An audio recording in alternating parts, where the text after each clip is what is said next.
Hello, everyone, and welcome to today's sessions, which titled Transforming HR in Digital Future. I'd like to introduce to you today the presenter, guest speaker, and myself that will go through a lot of topics that are advertised. So first and foremost, I also would like to inform you that we will be recording these sessions. So if you miss anything or your internet is interrupted, don't worry about it. We will showcase this webinar online later. You can download. We also love to hear from you. If you have any questions, inquiry, you're welcome to basically put in the chat box or ask the questions. For those who just joined us now, welcome and welcome everyone. So I'm going to go through and introduce the speaker now. As you can see on the screen, my name is Jeffrey Tay. I will be the moderator for today. We're also glad to have Merianna Look, former Asia Regional Head of Human Resources, MetLife. Merianna is a seasonal human resource leader. If you check out her LinkedIn, her strong records in driving transformation program and company expansion through merger and acquisition, greenfield startup, JV partnership in growing emerging market like places in Asia. You will also basically notice that the digital transformation is basically one of her strong suits, and she's basically building a lot of digital innovation and customer focus, and look at how to support regional business growth strategy together with HR strategy. Merianna also supported various NGO, including serving as a HR committee chairman and board of director with Hip Hong Society, a leading children education rehabilitation organization committed to help children's and youth in diverse needs. We also have our celebrity speaker today. I'd actually like to thank Mohamed Mesbah, Group HR Head, Libyan region at Al Futtaim. Mohamed Mesbah, currently based in Egypt, but he also works in London as well. Now, I want everyone to basically really appreciate Mohamed because he came in a very last minute, agreed to share his insight, and also a really hard gentleman to secure, because if you research his name, you will find that his speech, his talk, his knowledge are shared in YouTube, television channel. He's also a very famous TEDx speaker. The company that he worked for, serving groups such as IKEA, Honda, Toyota, and also fashion brands such as Marks & Spencer, Ted Baker, Guess, Toys R Us. He has over 20 years experience in management, leadership, and HR. I think in London, Mohamed Mesbah also providing a lot of consultancy services. But last but not least, one thing caught my eye about Mohamed Mesbah is that his talk on millennial HR and also how to digitize HR, and he's talked a lot on limited budget, how to support new generation workforce, diversity, millennial generations, etc. So today he's going to share a lot on this thing. Last time we spoke, Mohamed, you and Rowan actually have a very connected mind in HR. And that brings me to our third speaker today, Rowan Tomkins. Rowan spent 23 years working as HR and organization development role. He is currently based in New Zealand, but he also helped a lot of Australian and New Zealand organizations with their HR functions.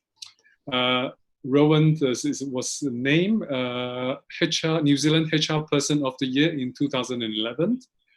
And he was also a CIO. Now, this actually makes a difference because in my past experience dealing with events, a lot of HR would say, oh, digital implementation, we are not an IT person, how does this work, etc.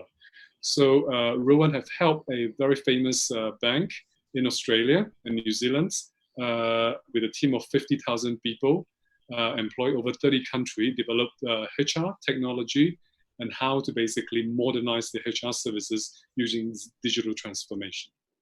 Last but not least, we have Ricky Chung joining us today. We'll basically demonstrate the entire suite of Oracle HCM in the later stage after the panel discussion.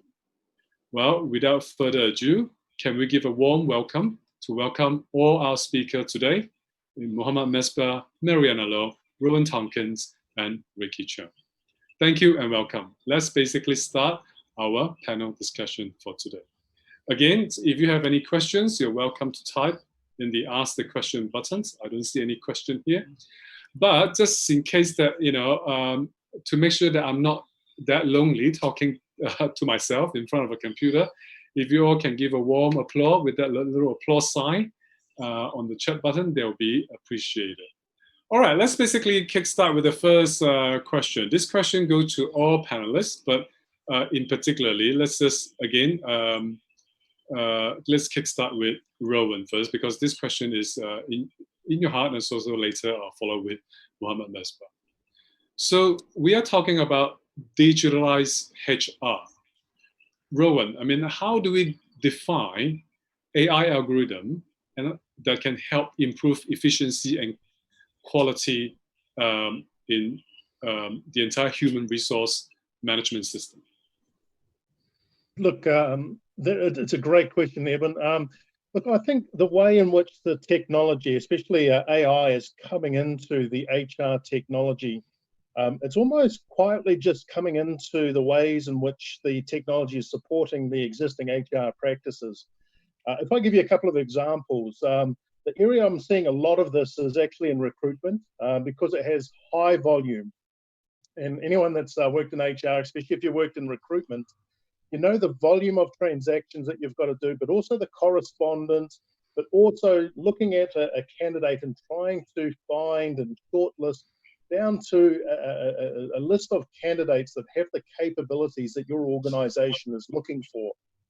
This is an area that I think AI is coming into quite significantly by providing algorithms that help go through the information and align the responses back to what the organization is programmed in there for, the type of role and candidate that they're looking for. So AI is working very strongly in recruitment. The other area I'm seeing this a lot is actually in simple things like digital assistants. So in our normal personal lives, we're used to using technology and talking to chatbots. And to be honest, I would rather do a transaction with my bank using their automated teller than I would by hopping in my car and driving down to the branch, even if I could do that these days. So AI is coming into things like digital assistants by giving very smart responses to employees and managers when they're asking queries and they're looking for HR information. So that's the second place. The third place I'm seeing a lot of it is probably in the heavy lifting around analytics. So looking for patterns in the organization. What we've got much more than what we've ever had before is data. The data that we have on our employees and the way our organizations consume the capability and talent in their organizations, that data, the amount of data that we've got available to us allows for such deep analytics and understanding and using AI in the way in which we sift through the volumes of information we have about people and their activities and their transactions in our organization. So look, AI is really coming into the technology in a very substantive way. The only tip I would give to the audience would be to understand how AI works in your applications. I think many organizations have used this technology, but you have to understand the way it's been programmed and the way in which it's using the criteria to bring back those suggestions to you and to your managers and to your decision makers. So that way, you always know that the decision being made is the right decision for you and your organization, and you're not just going along with what the software or what the application and how that's using the algorithms that are there. So you do need to understand how AI works to get the best value out of it. Okay, great. Mohamed, your talk about millennial, your talk about digital transformation. Have you basically seen a number of companies in Europe where mostly you base, using AI, algorithm, machine learning in improving or driving the modernization of HR system? Sure. Carrying a hat of a person working as a consultant as well, plus an HR operation, we've had such type of, I can say, project several times. And one of the most important point I need to focus on is each company just need to understand the culture of this company, the concept of doing such type of a change and digital, because I think this is a very important stake. A lot of people, especially after COVID-19, saying, let's go digital, let's go for transformation. But before you go for this project or the stake in your organization, you need to understand what exactly required, how this aligned with your culture, how this can fit with your employees. So first point, I think I'm saying that it should be a very customized project. It's very I can say customize the project to the needs of your organization, because most of the time organization need to go for such type of thing and they don't know what's behind it and how this can affect your employees morale. I'm coming to a very interesting point now. Rowan just mentioned about the data and the analysis. When you are doing such type of transformation, we need to understand our workforce actually analysis, number of employees we have in our organization, the location. We need to not only just read numbers, but analyze the numbers, because for example, workforce generation, it's very important factor of considering any type of digital project, because it can affect the results of the project itself. So while we are talking about technology, or we should be very focused in talking about actually the culture of organization and the needs of the organization itself. It's not only in one product organization can give it to you and making the life is nice and simple. And for the leaders of the organization itself, they need to understand the steps of this project, because such like anything, it will not happen in a day. It's required steps and stages to implement it. So considering such type of factors in implementing and let's say it's going digital, I think it's very important to make the project successful. Right. Thank you so much, Merianna.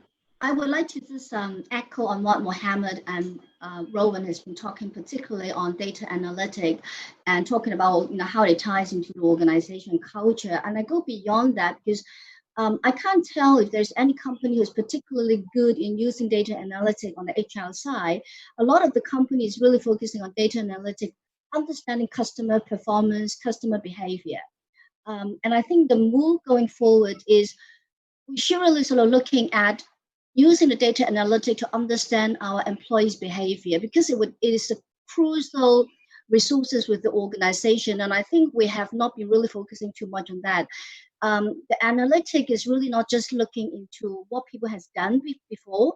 It's really giving us a lot of information about the trend that can be applied for not just for recruitment, for my manpower planning, but it's also on talents development, career development, and particularly on training as well. So I think that probably an area that requires a little bit more development going forward on the HR front.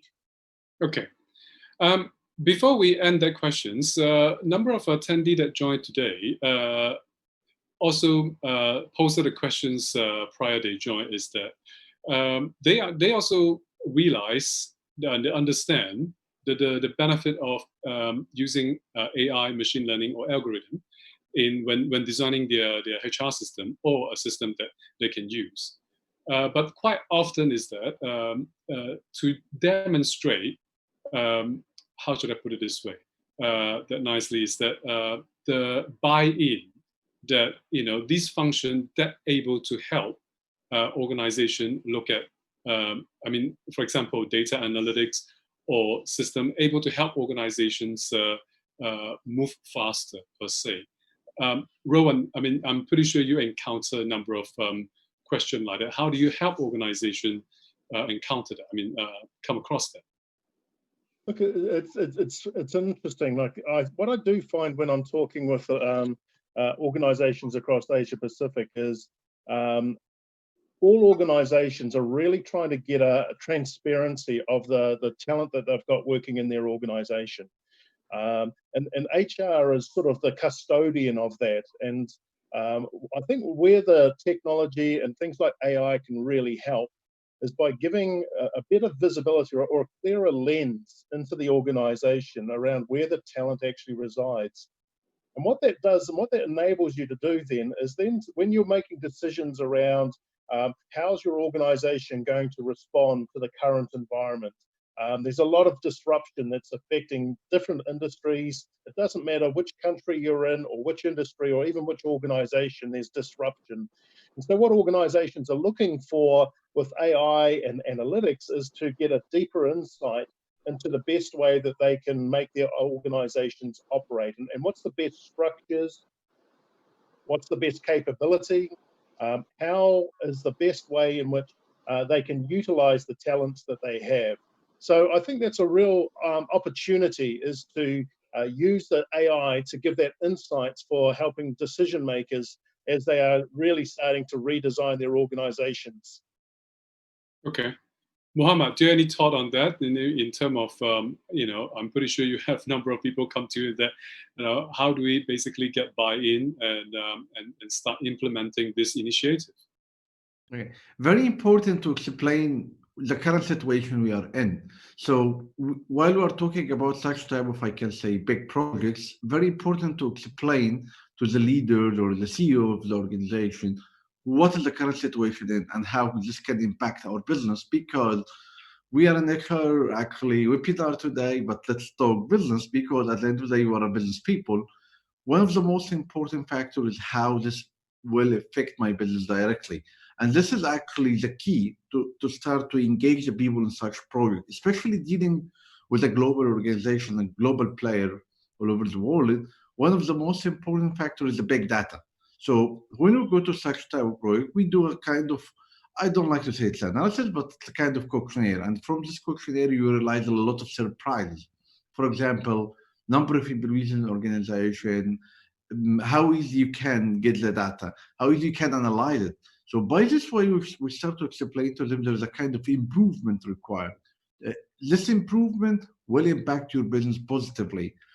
In such way, simply without going to a very technical detail, you can engage the people around the project and engage the people that this will make a kind of achievement for the organization and for sure for the people in this project here. So this is actually one of the first steps, or the steps actually usually we're using to get a kind of buy-in for such type of big projects here. Okay, let's move on to second question. All right, now change is the focus on second questions. We know that current disruption and crisis, and we wasn't prepared for it. I think none of us did.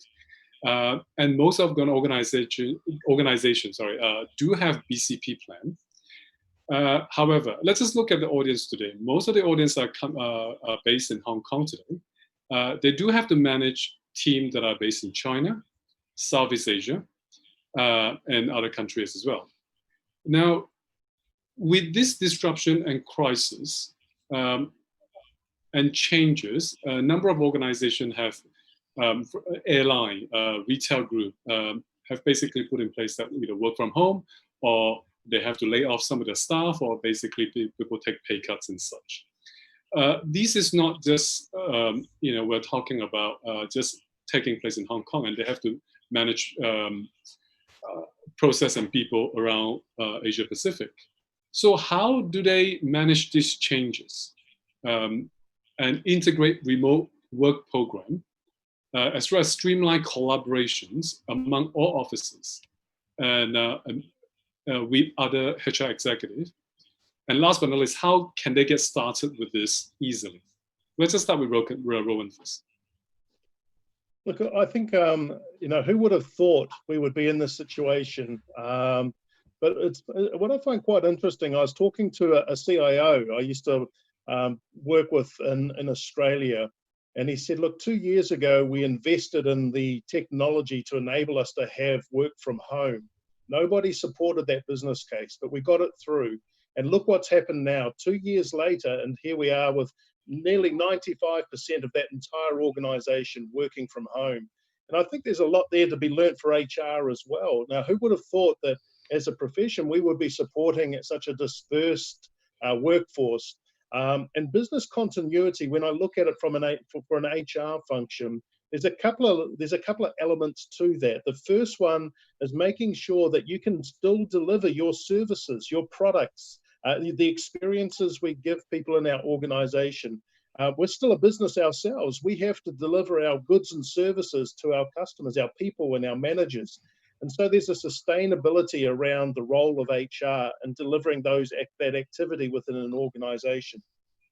Now, the organizations and the HR teams that I think have utilized or invested in having, say, the technology, but also the culture where it is quite acceptable to engage with HR in a remote way, those are the ones that are being able to be more responsive and be more successful as they navigate their way through this period that we're in at the moment. I think the other point to point out around BCP, it's around making sure you've got enough capability and capacity in the organization to be able to respond.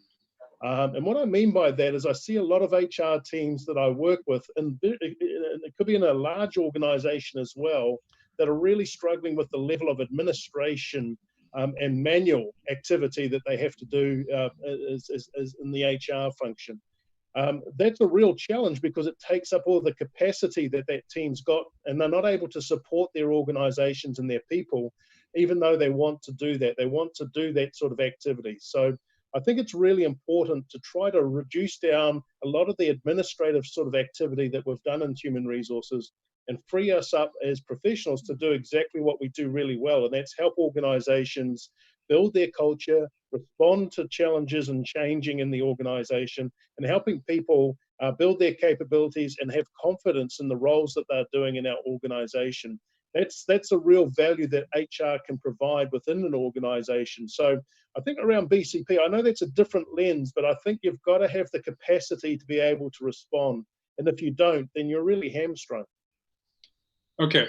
Merianna, this question goes to you. I mean, with the same initiative, can you tell your fellow Hong Kong HR executive, which is joining us today, what is your advice would be for them when they really have to streamline their remote workforce and also basically encourage collaborations among all the team, not just based in Hong Kong, and sometimes, like I say, their team is actually based in Vietnam, Thailand, Malaysia, but the HR team is based in Hong Kong.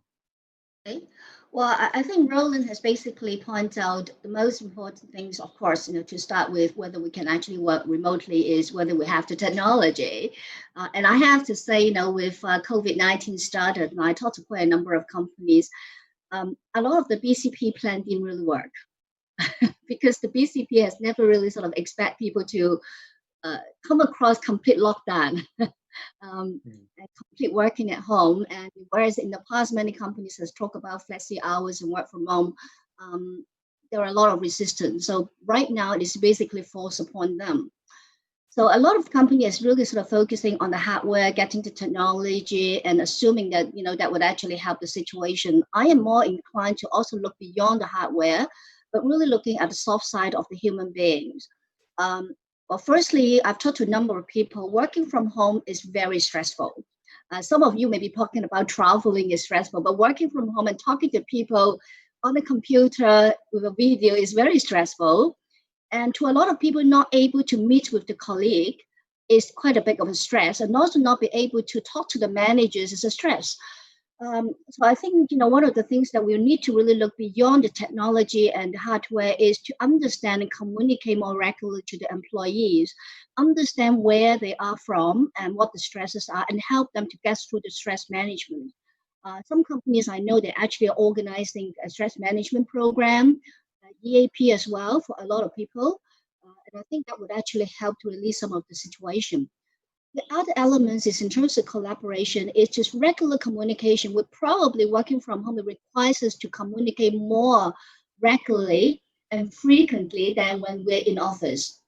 And some of the companies also go beyond that. I will encourage some of the team leaders to show the soft side of the element is some companies and some team leaders are sending out surprise gift to the team, including especially, when at the peak time when they could not get masks or sanitizer, you send out a little gift basket with sanitizers, with masks, with chocolates. That would actually sort of help people to understand the company really care. So I think that communication and the caring would actually go beyond the technology to encourage the collaboration, and particularly the team. And as I said, more communication is probably required, just even a phone call, whether or not we actually have the video or not. A quick 2 minutes phone call to each of the individual would actually help a lot. I keep doing that. Sorry, thank you. Because, like I say, we promote Mohamed Mesbah as, because I always keep using this word celebrity speaker yesterday, because I want more people to join, be able to listen. We just have to wait, because we just have another 15 registration. I just accepted them. Okay, so that is a good thing. So they might come on board later and such. Like I say, ladies and gentlemen, we will record this conversations and this webinar. You can actually always watch it back later. Mohamed, you manage Europe. Before this crisis and disruption, there is Brexit. Obviously, BCP plan is not new to you. I mean, how do you basically encourage people to collaborate with a time slot right now and encourage them to use technology and etc.? Okay. In this situation, actually, the best contingency plan is not in, because what's happened is totally beyond, to be honest, the expectation. Let me be very frank on that. So what's happened, not in the paper. So we're not expecting this. And let me be more frank and say that we are not 100% ready to face a situation like that, because 100% of employees working from home in more than 40 countries, so it's not an option. But this will guide us to a very important point. We talked a lot with a lot of CEOs, organization, included even the current employer, about that we need to have the technology in place and use it when it's required. So we start to talk to the organizations that all contingency plan we're talking about of having a very agile and lean organization start to be in. And I can say that it's happened because of COVID-19. This is making our life I can say, is easier with enforcing the technology concept or applying the technology concept. Merianna mentioned a very interesting point that it's not only by technology. I totally agree with you in that, and I totally accept that. But at the same time, we need to have a technology in place and making it the formula within each organization to making it fit. For example, if we have the technology, we can use it, and if we'd like to meet each other, we can meet each other. But the basic here is that if we don't have such type of platform, or I can say the concept in the organization itself, it will affect us badly. And then we went to a very interesting topic, actually, while we were trying to handle the current situation, of how we are going to handle the situation going forward, how we can have a people capable to deal with such type of technology, because you can have a technology in place, but the people is not ready to do it. So such type of caliber or competences in individual was a very interesting topic, that this is the type of caliber we need after COVID-19. And this is the type of caliber we had before COVID-19. So we started the project, or I can say the case actually, with a very different expectation, because we didn't expect it to be that long. And we start to handle with the technology tools we have within the organization. So it's a challenging time, but I believe that within the challenge time, usually we achieve a lot. We can achieve a different type of project. Maybe we spend 2 or 5 years to achieve, yeah. So I can see a kind of positive sign of this COVID-19. I mean, Rowan, so thank you, Mohamed. It's a good point. That's just basically what I add. Has it increased the difficulty of hiring people during this time? I would think so, but how would you? It's an interesting question, because I must admit I've seen it has affected, but it's affected it in quite different ways. I was talking to one organization and they said, we've had more external people express interest in opportunities in our organization than we've ever had before. And I was really interested by that response. And they said, look, a lot of that's around the fact that their organization has been doing well. It's got a strong brand. There's disruption in the marketplace. And people are starting to think about, I think what this has done is given a lot of people a bit of a jump start to think about the roles that they're doing, the organizations they're in at the moment. I might not be interested in changing, but I really probably should have a think about what's in the marketplace. So it's in an interesting recruitment market at the moment from that point of view. Look, I do think recruiting is challenging. It really is, but I think it always has been. I think it's the issue that I think is going to really affect a lot of organization is volume. Because there are going to be a lot more people interested in roles. There might be some people displaced that are looking for their next opportunities. There's going to be good people available, and it's going to be the way in which you can compete against the others in the marketplace, in that talent marketplace, to get your brand and your experience and your proposition across to those candidates really well and really early and really compelling way. So I do think that recruitment is going to be challenging, but I think there are some really good tools that can help with that. What I find really interesting is using marketing campaigns. I spend more time talking to marketing people within Oracle around how we approach and do brand things with our customers and applying that with the same way as how we would do that for attracting people to come and join our organization. So yeah, as Merianna was saying before, it's using the psychology around attracting people to not only your brands and your products and services, but attracting them to your organization. One thing I know, and I'm sure it's not, I don't think this is just a generational thing, but if I look at an organization and my first experience is quite an archaic one or a very administrative one, or I apply for a role and they might not get back to me, or I get no notification, or I have to post in my CV, there's no LinkedIn connectivity, I'm starting to disengage already. So I think that's something that we have to think about, the recruitment experience that we're providing people. Technology can help with that, but I really agree with what Merianna is saying. It's actually the human connection that gets people to come and join your organization. Okay. I do want to talk about engagement, but let's just basically move on to questions that a participant is asking right now, which actually nicely bring up to our next question as well.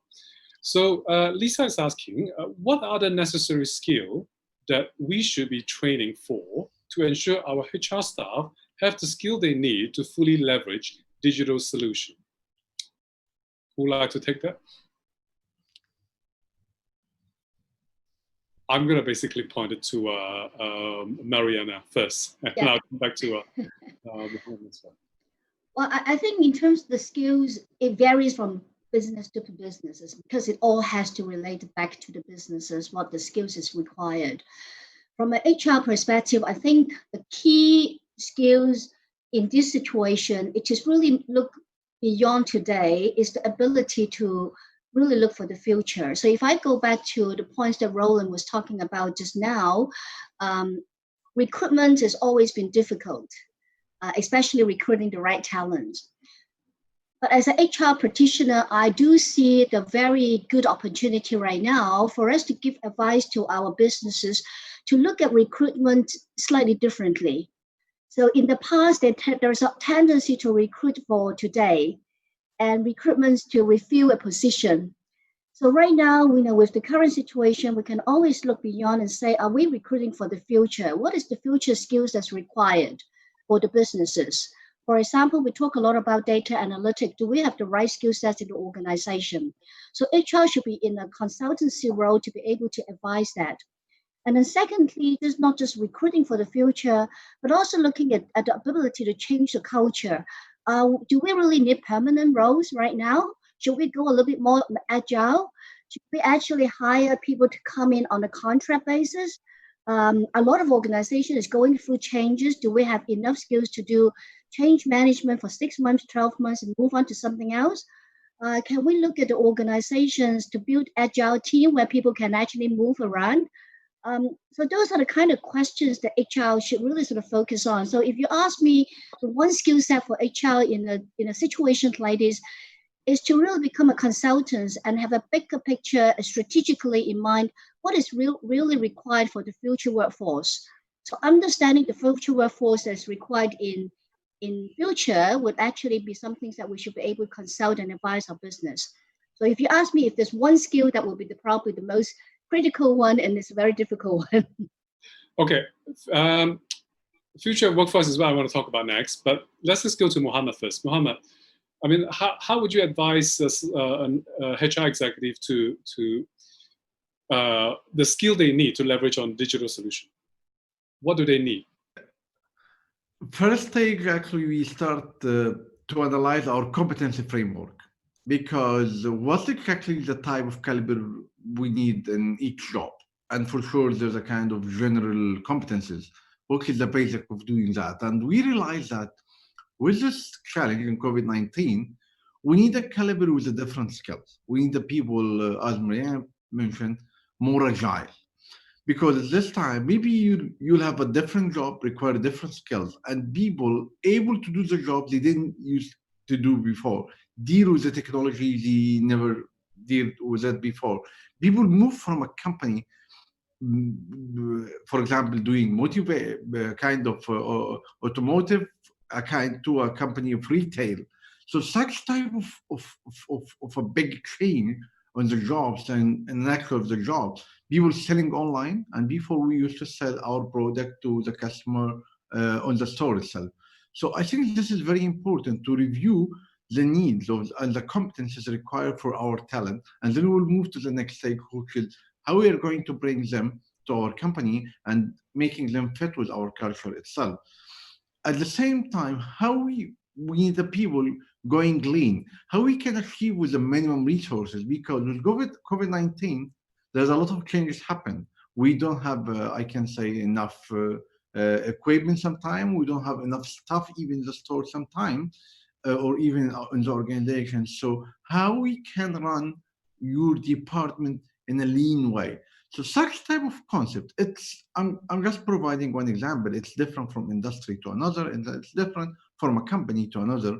But at least going for such type of review and analytic review for such type of competency framework, it's something is very important, because after COVID-19, I think we need a different type of caliber to join our organization and add value to such type of organization in such way. Okay, great, thank you. Now, Merianna and Mohamed, you just mentioned something, it just kind of ticked my boxes now. What both of you were talking about is very much go towards what we call the terms urbanization right now with the gig economy, where I think last time I talked to Rowan, it's all about how you can set up things in an agile environment. So Rowan, I mean, with the I guess workforce right now, that a lot of organizations are moving to urbanizations or digital transformations and in agile environments. What skill would they basically need, to leverage on digital solutions? Look, it's interesting. This was certainly taking place before COVID as well, and what we've seen over, I guess, the last few years is people looking to do maybe more shorter or more focused relationships with organizations. We've seen obviously the tenure that people spend in organizations coming down. So people who are, and it's not, I don't think it's just a generational thing. I think it's just if I look at myself, I have all the characteristics of a millennial, but I'm 50. So I move jobs, I look for opportunities, and I enjoy working in organizations that are going through transformation and change. And I think the real challenge is that organizations now are having to become much more agile and responsive, not only in their structures, but also in their thinking as well. So what I'm finding with especially some very large financial services companies across Asia Pacific, are looking at using the agile methodology that we've utilized in IT for so many years, applying that into their organizations. And there's some great benefits that come with that. The concept for me, though, when I look at it from an HR point of view, is kind of creating an internal talent marketplace where people can go and say, look, I'm interested in doing a project or a role or a short-term sprint or joining a squad. I just want to go do, contribute in this way.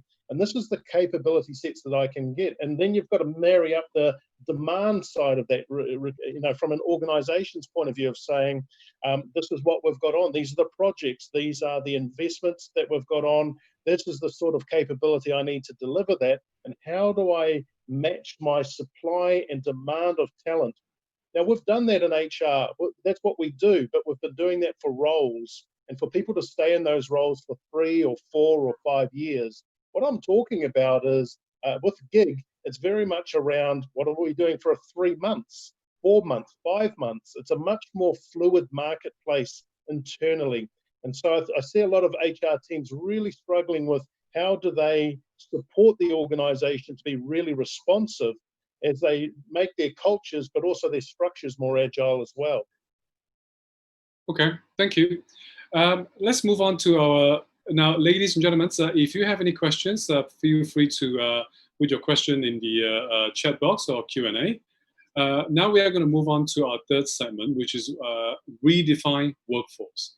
With changes that are coming with this disruption or crisis, right now organizations are looking how to help their workforce mastering new skill, realigning focuses.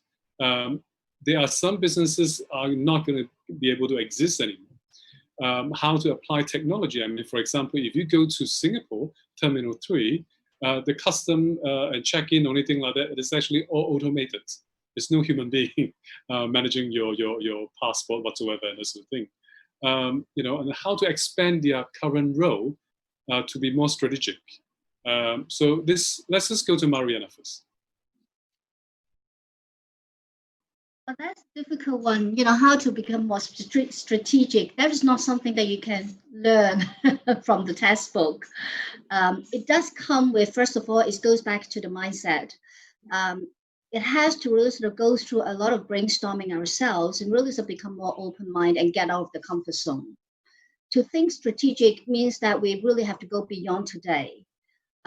So I think one of the key things is to really sort of understanding ourselves. So if you ask me to become more strategic, first of all, we have to understand our own limitation and then what our own potentials are, and also helping the others to really understand the potential and the limitations. With that understanding and an open mindset, then we can actually look beyond today and really sort of see, what is going beyond in the future. And strategic mindset or strategic thinking also has to, it doesn't really come on its own. It has to align, if you're working in a corporation, it has to align with the business strategy or has to align to the business vision. So if we're talking about a strategy for ourselves, that it has to align to your career goals. So it goes back to the fundamental questions: how much do we know about ourselves, our limitation, what our key objectives are, whether it's a business objectives or our own career objectives. With that in mind, then we can actually plot strategically how we're going to achieve the vision. Because we have to have the vision, then become the strategy and the execution of the actions. So I think that it really requires quite a bit of a systematic thinking process, and not just saying I can think strategically. It doesn't come like that.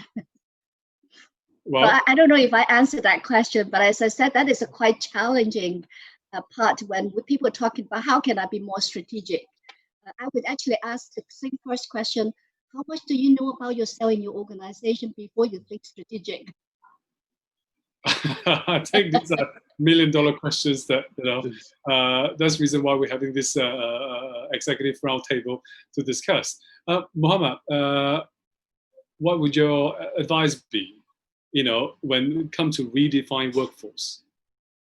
You mentioned a very important point that with such type of challenges, there's a lot of jobs, or actually part of the structure that is no longer required. But the interesting part is that there's a lot of jobs will be required more in the future.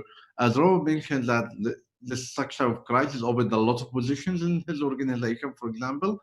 It's not only his organization, it's a lot of organizations like that. So we're not just talking about that what's happening in the world will making a lot of people, a lot of jobs actually is no longer exist, but at the same time, a lot of jobs will be required. To make it easier, it's very important to have the culture in the organization that our employees, that they need to be able to have such type of a change in their jobs easily and move easily and work in a totally different, I can say, environment than before. Going for a project, going for a working from home concept, going for a project base. So such type of mindsets need to be, I can say, applied in the organization, that's to face such type of challenge in the future in an easy way, not in such way that we are not able to cope with this. Not everybody is able to work from home. Not everybody able, for example. And the mindset of the organization itself need to be changed, that what we used to do in the past, it's not necessary to do the same concept going forward. For example, automotive market, sometimes we are thinking, why we didn't sell before more cars online? Why we are not customize the car? And for example, if you go a company for IKEA, the e-commerce business now is totally different than before. So this is something happened after COVID-19, but if we think carefully, I think we can do it before. And the next challenge we are facing in the business will be ready more to face such type of challenge. Okay. Your thought, Rowan? Look, I think it's what I found interesting is at Oracle, we're a large organization. We've got about 160,000 people.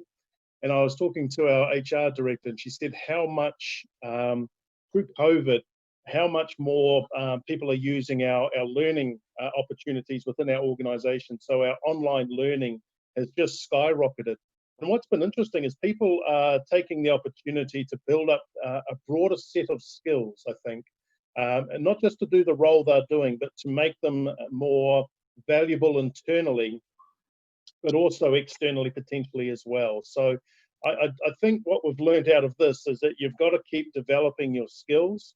And as automation comes along and takes away the bottom activity, you've got to make sure you've got capability in the more strategic areas. So I think that's a really important part of us developing ourselves continually to take on more strategic activities and letting go of the administration things that we're good at doing, but are not needed to be done anymore, because that's what the technology is taking away from us. Okay. I want to basically add on innovation, which is part of this questions. But before we continue with our redefined workforce, Chester is asking all the panelists, nowadays, organization is specializing HR into different function.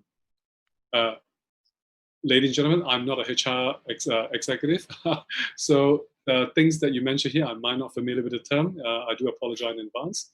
C&B, L&D, HR Ops, I assume, BB HR, I'm not sure what that means, etc.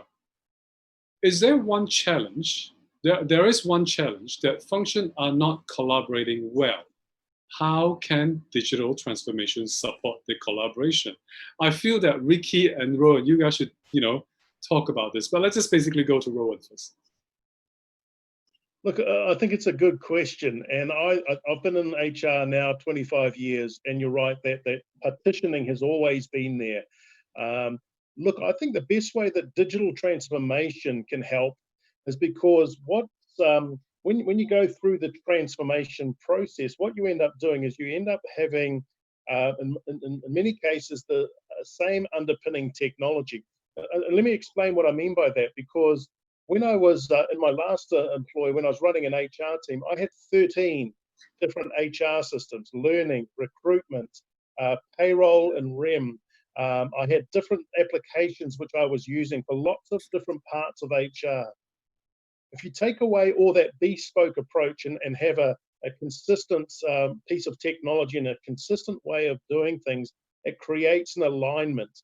And sometimes technology is good, but it can push things apart as well. So I think that's the first point I'd make.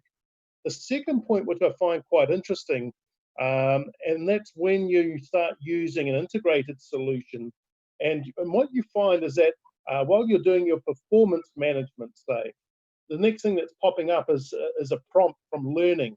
Have you thought about these learning opportunities? Have you thought about these capabilities? Or people that had the same sort of response as you have gone on and taken these learning opportunities in our organization.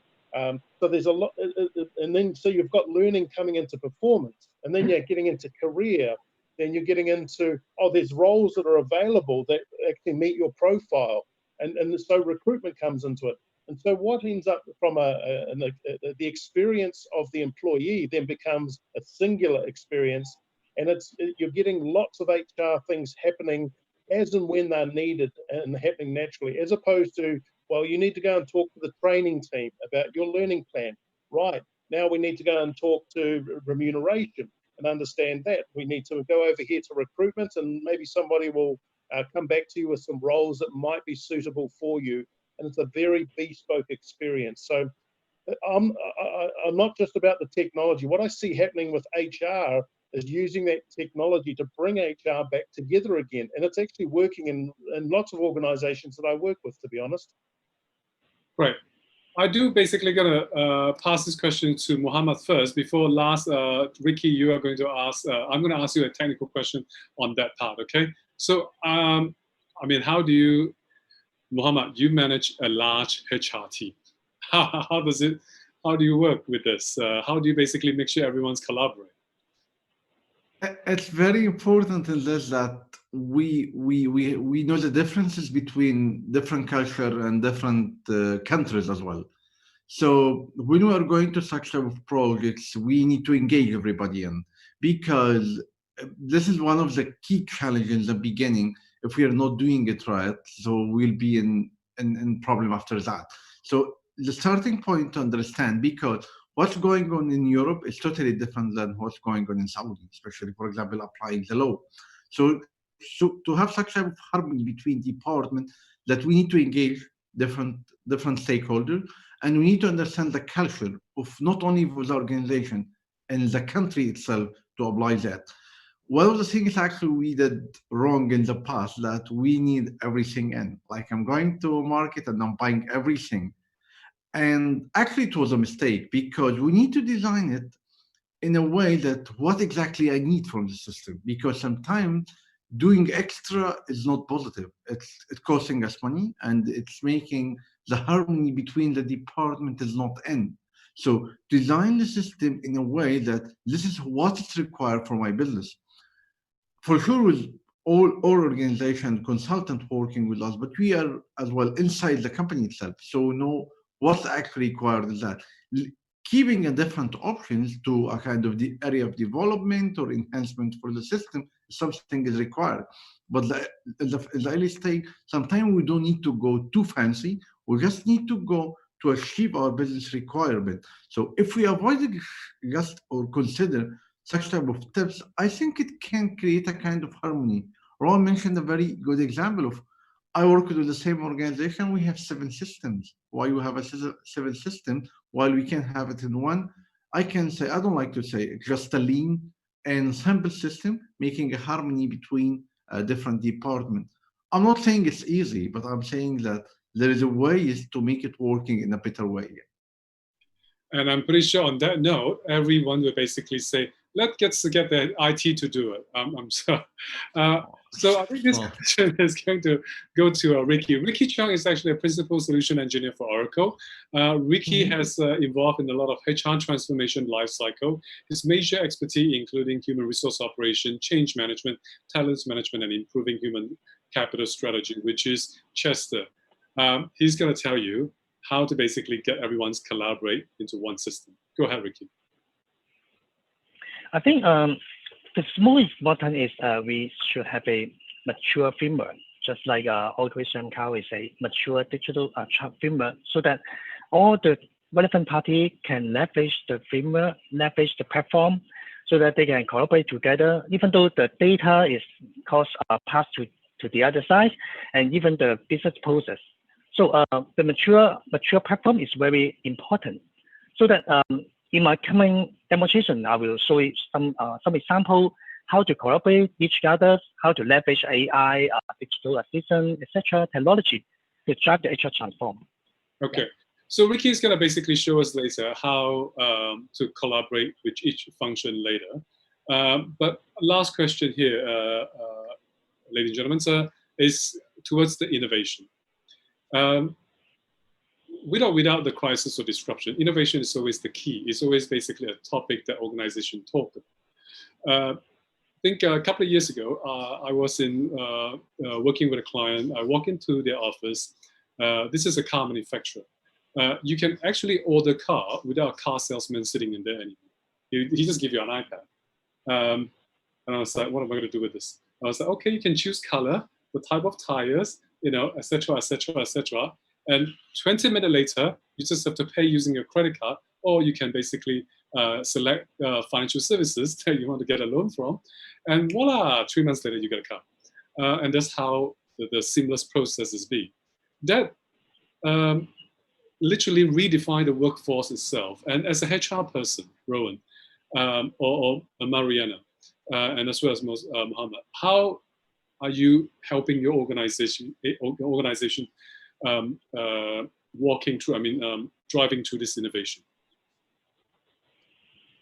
Look, I think from my point of view, I think with innovation, Mohamed made a really good point before. I think a lot of organizations grab technology.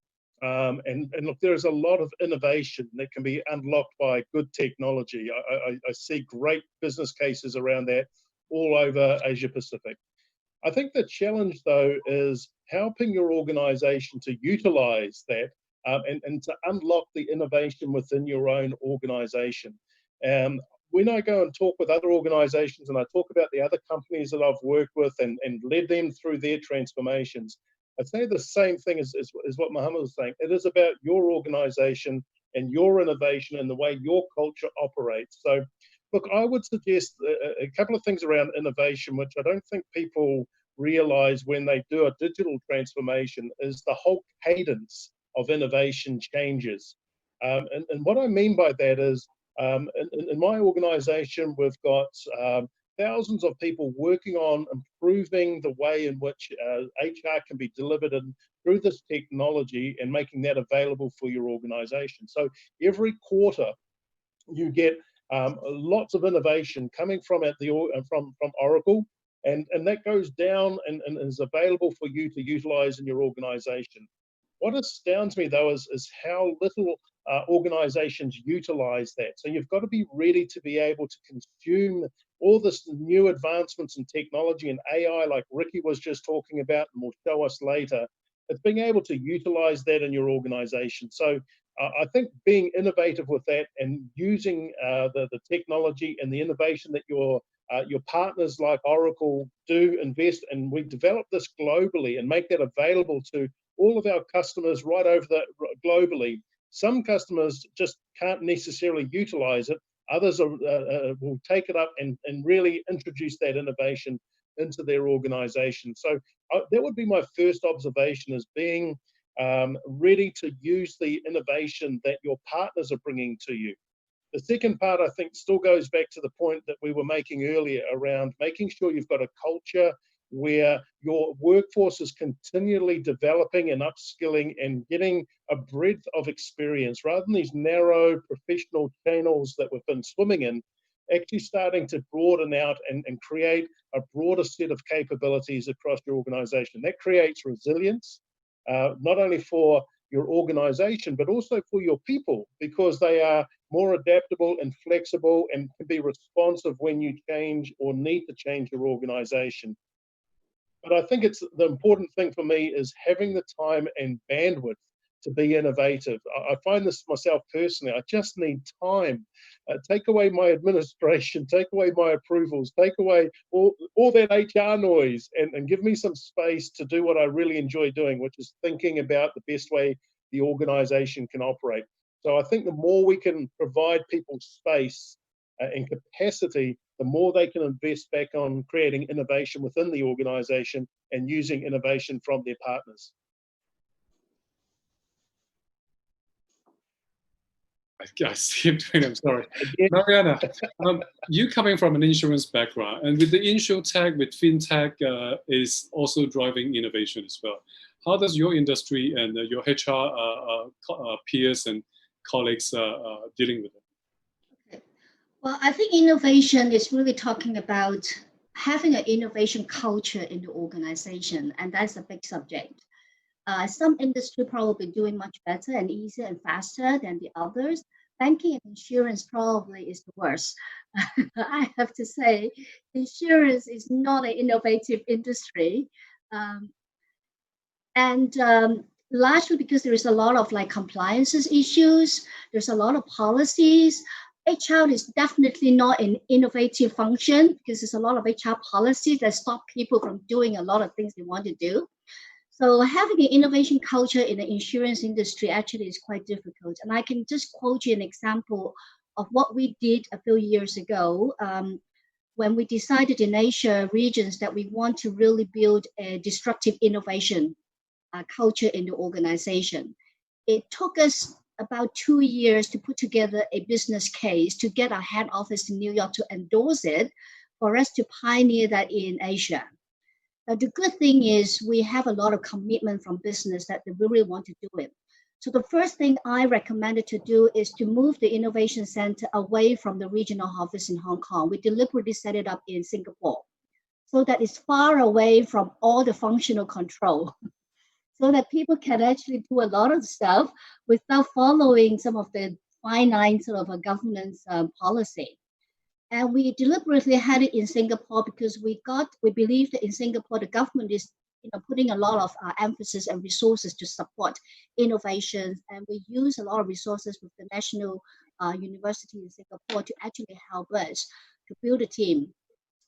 So right now, I think the innovation centers that set up in Singapore has been very successful. And we hired completely different people.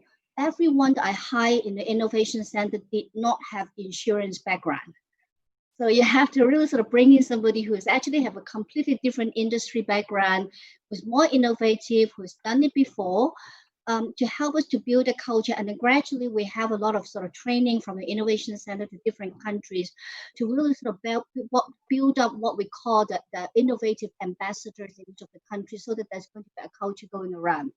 So if you ask me, the key success for the innovation culture in the organization is to really firstly get a commitment. It has to be a business initiative. If you put innovation under technology, under IT, it's not going to be successful. It has to come from the business. It has to be aligned with the business and get a commitment. Of course, you have to have the budget to do that as well. And you really have to make sure that there is a lot of commitment from lawyers, the legal and compliance, from a risk team to make sure that there's minimal sort of interference in order that we can actually build that culture in the organization. So what I can say is it was a very tough journey in the organizations that I've actually sort of worked with in building that innovation culture. But as I said, the most important is really get a business commitment and a desire to really do it right. Right, thank you, Merianna. That is a really, really well detailed explanation of what you have been going through, and we'd like to have probably a second part of this as well. Mohamed, you work with a lot of different companies. How do you drive innovation? How does HR drive innovation in your organization? While we're talking about innovation, there's a very important point. Innovation is very close to the culture. So if you have the right culture in place, your innovation program will be easier to implement. Because, for example, I went to a different organization and I worked for a different organization where you can find the boss.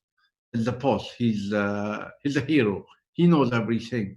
And such type of culture, it's not easy at all to find an innovation because any idea, it's subject to the boss point of view, he likes it or not, and how he's going to sell it. So the culture is a key element of implementing any innovation project. One of the main challenges, actually, plus the culture, is that people get scared from innovation work, especially if we're talking about millennial and Generation Z, because they're thinking that you need to bring them a new business, a new product. No, it's not. It's totally not. Now, while we're talking about such type of concept, we need to sell it in the right way to our employees and telling them it's not required for you to come to us with a totally new product. Just give us a new idea. Just give us a new structured idea. Just think about the value or return to our business of your idea.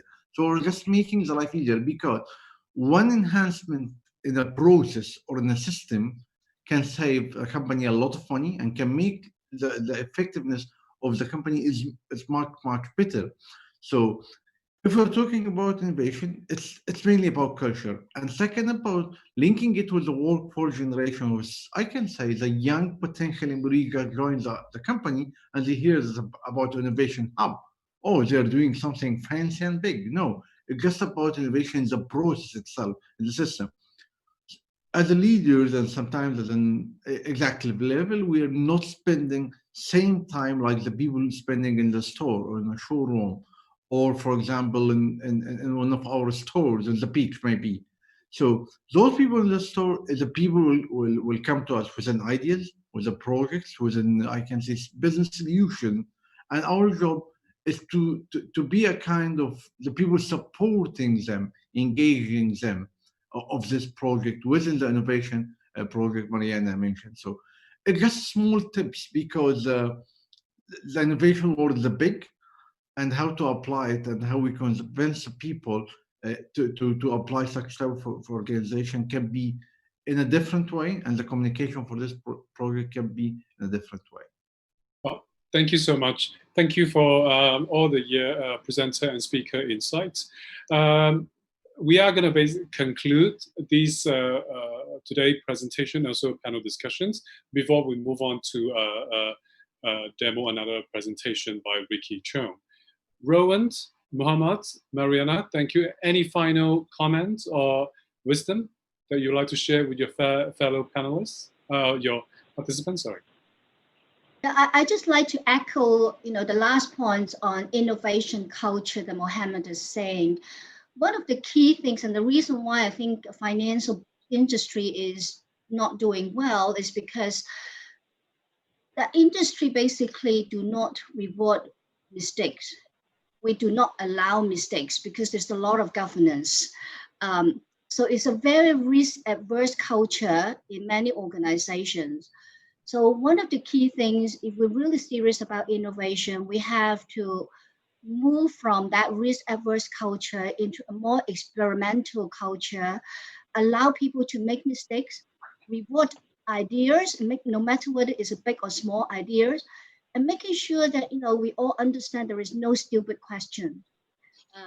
I would love to invite a regulator come on board. And yes, maybe actually have some more regulators training. Great.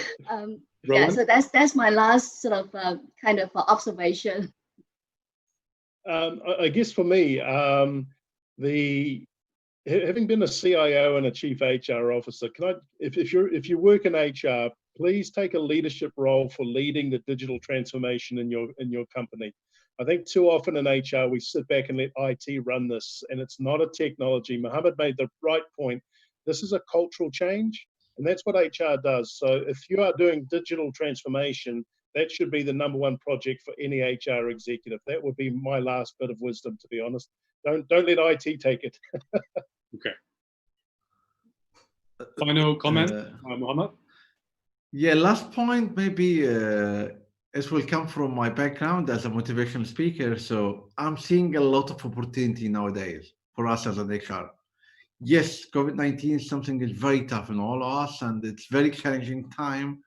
We're at home and all that, but at the same time, it's a golden time. It's a golden time for professional HR people, for telecommunication company, for digital companies, for a different organization to grow and making success and making a great achievement in a very short time. Our plan to do it in 2 years, 3 years, now we can do it in 3 months because you don't have an option. So I'm seeing the positive part of the story, and I encourage all HR people with us today to utilize the chance and the position we are in now to make a great, I can say, enhancement and development for their business here. Right. Thank you. Ricky, you hear that? You have to do it in 3 months with all the organization. I'm joking. With that note, we have not finished this webinar. We will come back to Ricky presentation. Yeah, thank you. Thank you, JB. Good afternoon, everyone. My name is Ricky Zhang, Auto HM consultant. Today's topic is transforming HR for digital future. I think technology is one of the important key. Yeah, so how we can leverage technology to drive culture change, what Mohamed said that, and how we can leverage technology to motivate our people to improve themselves, let them know their career path and any missing pieces. Okay, that's very important. And improve employee engagement and satisfaction. That's also very important in HR transformation. So, okay, we all know that, but how? How we can encourage our people to use our HR system? You may know that employee always access HR system just for generate payslip report or taxation report, or maybe submit leave application, but nothing else. Okay, so let's see how Auto-HM Cloud can attract people to access and drive HR transformation. Okay, let me show up my screen. Here we go. Okay. Present it. Okay, yeah. Here you go. Let me tell the story. Okay, today is my first day in the company. This afternoon, I got a welcome email from this HR system. Okay, it's guiding me to use my cell phone. To just use my cell phone right here. Okay, cell phone, and scan the QR code, and then I can access my self-service account. Okay, so I do it right now. Okay, here we go. You can see my cell phone screen and my email. Okay, just like you can imagine, maybe you have experience like this. You go to the restaurant, and then restaurant no any menu, no staff waitress, no, just give you a QR code, and then you use your cell phone, scan the QR code. Here we go. See my cell phone. This is my self-service account. Okay, my function, my top favorite function right here. Okay, quick action, and my personal information, directory, onboarding tasks, etc. And any new announcement, maybe COVID-19, we got a corporate news, like something like that. Okay, but the beauty is you can see that the right corner, we have a digital assistant. We don't call this a chatbot, we call it digital assistant because it's assistant. Okay, okay. So I remember I'm new joiner. Okay, I'm new joiner. I got an appointment with my manager, my new manager. Okay, but I forgot his name. Okay, so I asked my so I asked my digital assistant to recall my manager. Okay, who is my manager? Okay, who is my manager? Him. Okay, then my assistant will search who is my manager and provide his information for me. Okay, here we go. Okay, my manager is Logan. Okay, my manager is Logan, and his location and his local time, maybe on MNC company. His local time is, okay. And his email address and even the phone number, so that I can give him a call. Okay, just type the phone number and give him a call and ask where we meet. Okay. Okay, and then as I mentioned, I'm new joiner. Okay, so I want to know, do I have any onboarding tasks? Go. Check it. Oh, I get it. I get the link to show any onboarding tasks I have outstanding. You can see that I have 11 tasks right here. across my pre-boarding, okay, my first day, and after my first day and first month, okay. So that I can see my personal information, I can check out my employee staff handbook, and any payment, okay, I have to pay salary, so I have to key in my bank account number, personal information, or maybe I'm the benefit or welcome video, etc. All right here with auto checklist. For example, I get in my benefit. Okay, I read my benefit requirement, and I can go in to see more about my benefit. Okay, you can see that my medical plan, my dental and vision, etc. I can get it. Maybe in some company we have some top up plan, you know, so that I can request or enroll right here with self-service. Okay, so that my benefit manager, as mentioned from someone, she asked, how about to manage the collaboration between these roles? Yeah, just like L&D department, CMB, or maybe benefit.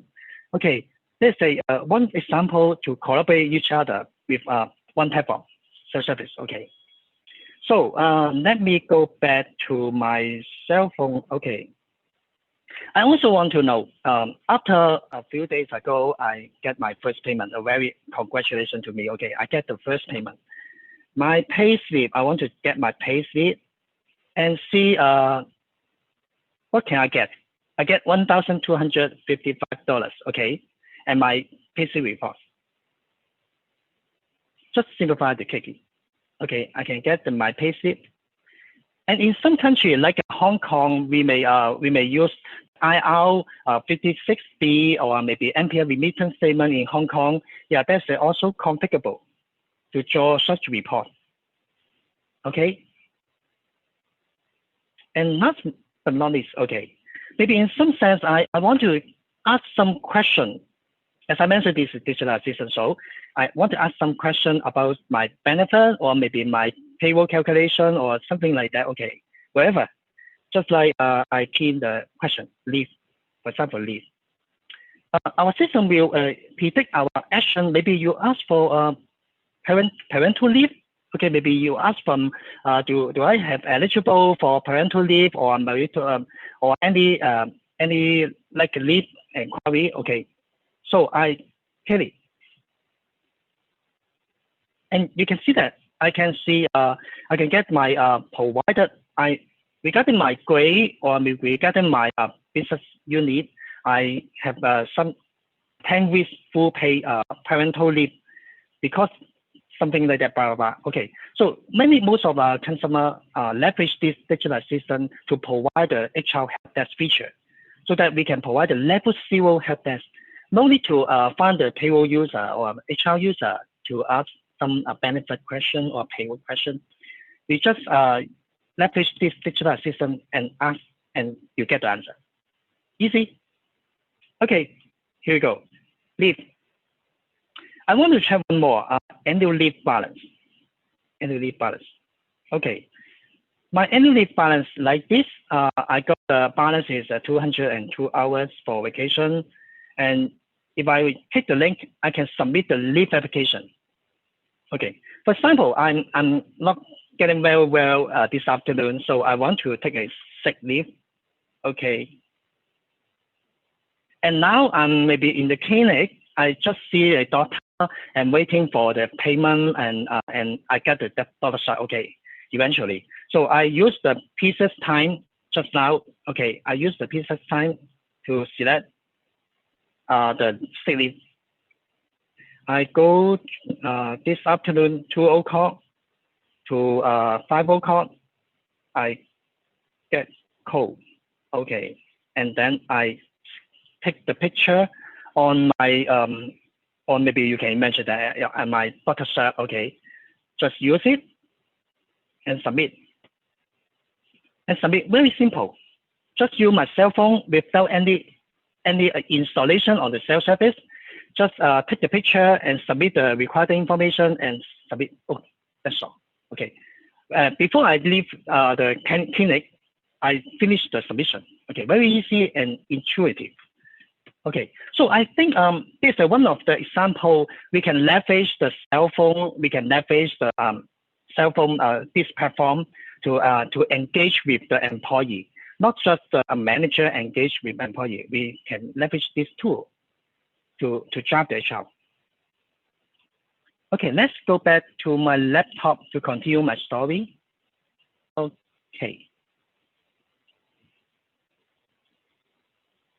Okay, this is my laptop. Let's make it larger.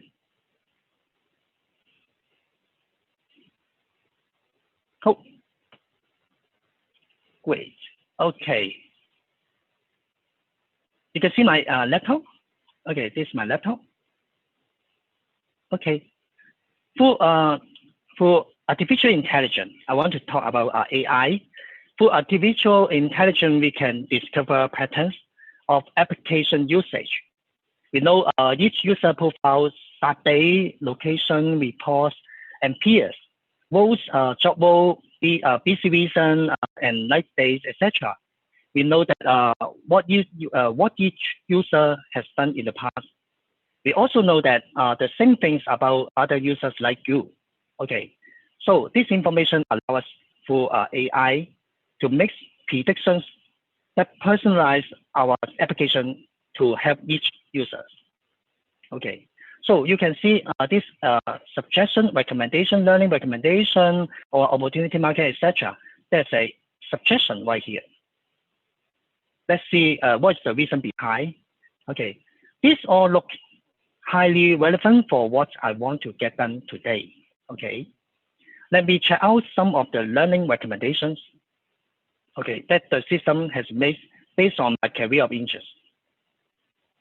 Okay, here we go. There's a 3 recommendation. Okay, I go directly to the what to learn function. The page show me learning the recommendation based on my career of interest. And the system knows what my career goals are, and it knows my current skills and what skills I need to acquire to achieve my career goals. It also knows what learning from other people in those job roles are talking to. Okay, so our AI can analyze all that data and start recommending courses to me that will help me better qualify those job roles, even suggesting learning, okay, I may not previously consider. Similarly, our SI analysts analyze the data from a lot of different vendors, like this vendor, okay, different vendor, to find learning relevant for my current job role, my future job role, with my current project and tasks, etc. Okay, so I'm clicking on those training course to learn more details.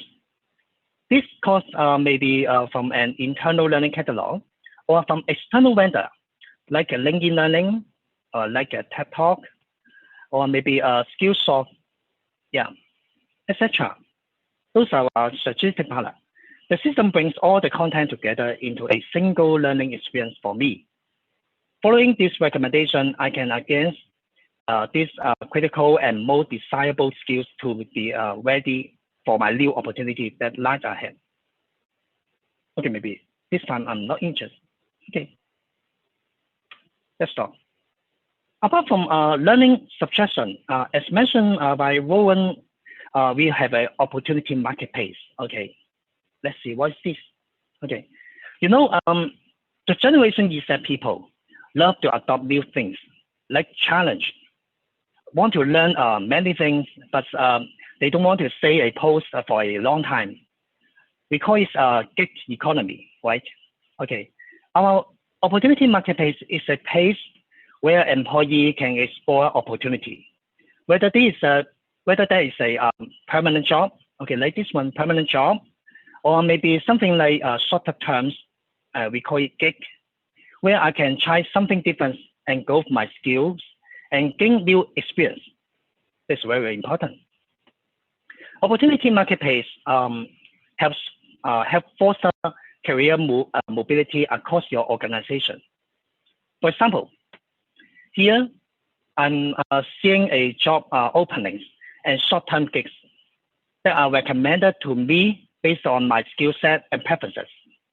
I'm a marketer. I'm a marketer with graphical design skills, and today I'm seeing to I want to see some interesting gigs. I would work in a short term to try something different. Okay. So you can see my opportunity marketplace.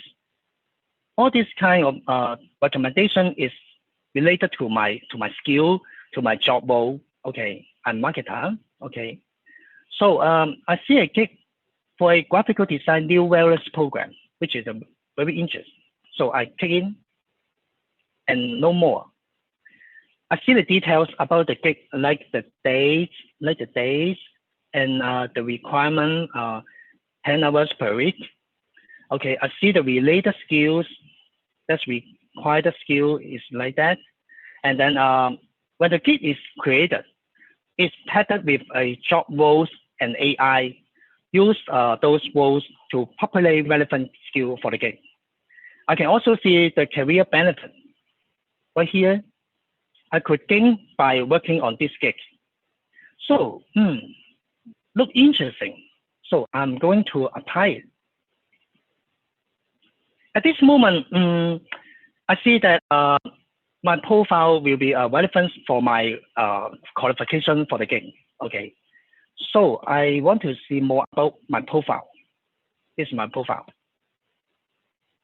Now I become a girl. Okay, I'm going to check my about me right here, and the part of the profile, my organization chart, about me, and my my skill, and I see the skill here, which was suggested to me by AI, and then I saved it to my profile. Okay, and my experience, and my kudos, or maybe someone give me their feedback on my cooperation experience. Okay, I'm a good model of the work. Okay, next step to my profile. That's pretty good. My profile is pretty good. So I just continue applying. At this moment, of course, I need to sell myself. Okay, I need to say something why I'm suitable for this job. So I'm saying something I'm good, blah, blah, blah, okay, with HTML code, okay, something like that. And then after I type in why you have to acquire me for this gig, okay, so send, done, okay, finish. Now I see a dashboard showing me the opportunity that I have applied to. Okay, in my active gig, okay, right here, this session, the first gig is the one I just applied, graphical designer for new wellness program, okay. And I also see another one I applied before, that one, okay. And I'm waiting to see if I am selected, okay. And I also see my inactive gigs, either that I completed or maybe I withdrew my application for. Okay, so let's imagine that a few years ago, now I have my own project. Okay, let's back to my marketing page. Okay, a few years ago, I have a own project. Okay, it's more special project, but for creating a new ebook. Okay, that I would love to find resources for. So I'm going to create a gig. Okay, right here, the system asks if I want to create a gig or a permanent job. Okay, as my storyline, okay, I want to create a gig. And here I enter information about the gig.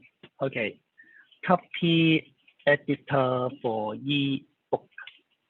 Okay, start date next week, Monday, and 4 weeks later, 27. Okay, and 5 hours per week, allow remote. Okay, and something like that. I also want to say something about my gig to elaborate my my gig. Okay, blah, blah. Oh, and right here, I can classify my gig. I can classify my gig, which will help recommend it to the right person, to the right people. For example, I want to create an ebook. Okay, so I want to find some marketing writer and some marketing analysis. Okay, so very easy. And I also can add some teammates. Apart from me, maybe I have other teammates, and maybe after this gig complete, the gig worker can gain some benefit from this opportunity. So I just elaborate it and say, okay, very quick, very easy. When I done, I publish the gig so that it can be seen in the opportunity marketplace. Okay. Now I see a dashboard showing opportunity I have created this way. Okay. I have one gig in a job right here. Okay. I see the copy editor gig I just create. I also have a gig content marketing writer, which has I published that previously, and I can see that there is a several candidate has applied it. So I'm going to review the candidates. Oh, 6 person. Okay, I see 6 candidates who have applied to this gig. Okay, the best candidate is listed first based on the information we know about that person, like experience, education, skills, and competence. So Stephanie, this girl is the first candidate on the list. So I click her and see more about her information. Her introduction, okay, and I can see her introduction, view her completed gigs, and see what other teammates have said about her. Okay, that's good. That's pretty good. Okay, in additional, I can have a see her profile to more understand about Stephanie. So this brings me to see more about Stephanie, her location, her contact point, and her organization chart, about her and her skill, interest, experience. Okay, and the feedback from their teammates. Okay, so I think Stephanie is an excellent girl, excellent candidate for my gig. So very easy. So very easy. Assign. So you can see that back to my opportunity, I can see Stephanie is assigned to my content marketing writer gig. Okay. So that's very easy and intuitive. Okay, let's tell the other story again. 6 months later. Okay, 6 months later, I've been thinking about looking for a new job because I have been in my current role for 2 years, and I feel I'm very mature in my current role. So I want to change. So I want to check out what job opening there are in the same fields of marketing. So I look at the job recommended. Look at the job recommended to me in opportunity marketplace. And let me look closer at this marketing specialist.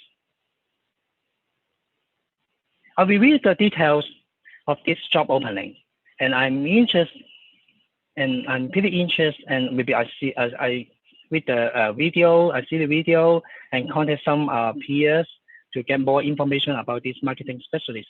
And after I review the job opening, I'm interested, and I think it should be good fit for me. So I apply it. And then right here you can see I find out the necessary information. This is very simple, straightforward, and easy to do. In this application form, I just simplify to take the willing to travel, We're willing to relocation of this? Yes, continue. And maybe I have some supporting document about why you have to select me for this apply job. Okay.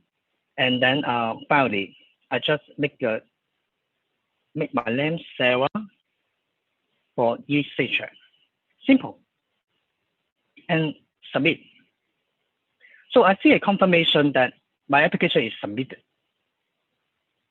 So that's that.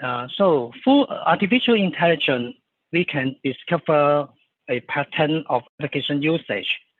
So we can let you know what is the important things, direct you to appropriate work and tasks, and help you accomplish what's most important at any given time. For that, we call suggested actions. Okay. Hope that's my demonstration, a very quick demonstration, can let you know we can leverage AI, digital assistant, and technology to assist your organization for HR transformation. Thank you. Thank you, Ricky. I just downloaded. Yeah, thank you, Jerry. I'm going to ask who's my manager. I think the next questions I'm going to ask if is my manager nice? And then my third question is he on holiday? I'm joking. Okay, I do have one question coming in. A number of people was just looking at what you just showed. They were asking, so what is the difference between this one that you're showing and HRIS system that they are normally using? Oh. What's the difference? Okay, let me think. The normal HRIS system or maybe HRMS system very focusing on the payroll and administration functions. Okay, they don't provide end-to-end talent management, succession planning, etc. So in Oracle, we provide a robust, scalable, and complete HR solution. Start from workforce planning, talent acquisition, employee management, payroll management, and even the end at talent management. Okay, end to end.